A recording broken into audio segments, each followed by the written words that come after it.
שירה היא ילדה נחמדה, בת 10, שלכל הדעות משחקת כדורסל מצוין. באלפי מנשה, שם היא גרה, אין קבוצת כדורסל בנות, ולכן היא משחקת עם הבנים בקבוצת מכבי אלפי מנשה. שם היא משתלבת מצוין.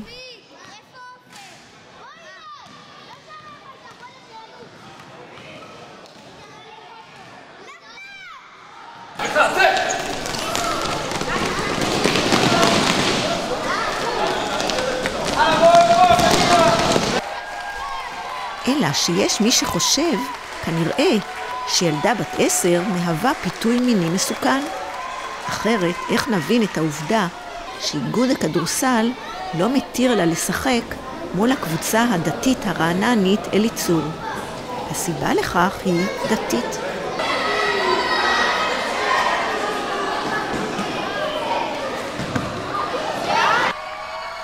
בקבוצת אליצור יש גם ילדים חילוניים שמוכנים לשחק מול שירה. אבל האיגוד מתעקש ושירה נענשת על לא עוול בכפה. מדוע היא צריכה לשבת על הספסל ולהביט במשחקים רק בגלל העובדה שהיא בת?